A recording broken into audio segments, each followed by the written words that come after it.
I keep hearing you say white Christianity. Yeah. What's the difference between white Christianity and Christianity within itself? Christianity, there's different countries all across the world that have majority of those races population. You know, we have Mexican area that is a Christian country. Doesn't mean that they need to come bring there's a whole different value system, there's a whole different architecture to their buildings, they eat different food, they speak a different language, and when you have one people take over another people, regardless if they're Christian or not, you lose your identity.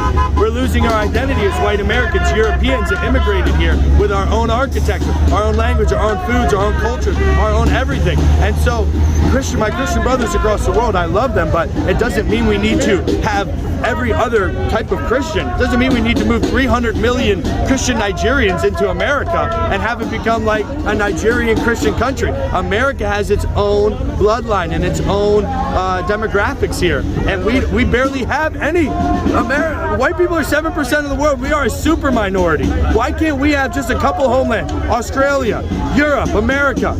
Please leave our countries alone. We want to have our own cultures. We really do, because we deserve it. The right to self-determination is here. And our founding fathers wrote our posterity, and they meant their posterity.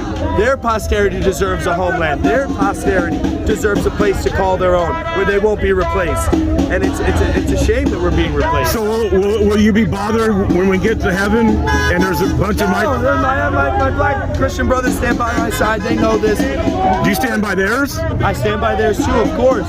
They have a right. Listen, America was in a really beautiful place in the 1980s, 1990s. We had like 10% Spanish population, 10% black population, like 80% white population. That's a good place to be for a white country that is also a diverse country. Because anything more, you start to lose the identity of the entire country.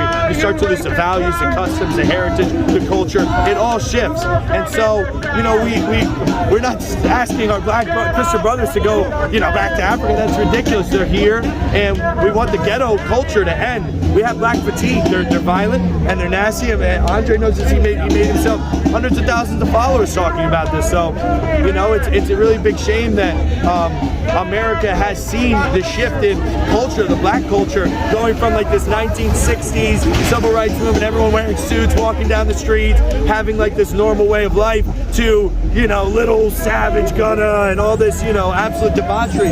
We can't stand that. We wish our black brothers to come back into the fold of being upright, righteous Americans, because as it currently stands, everyone's sick and tired. We're scared of walking around alone in majority black areas. Our kids are being killed like Irina Zaruski by deranged black violent felons, and so we really are scared for that. But Islam is not compatible with America. We've seen black Americans can assimilate to America. We had a beautiful country in those times, since the civil rights era to the rap gangster era. We had a beautiful assimilation, you know, country, and we know we can bring them back, so let's bring them back. All right, appreciate it, man. Thank you. Smash that like and follow button.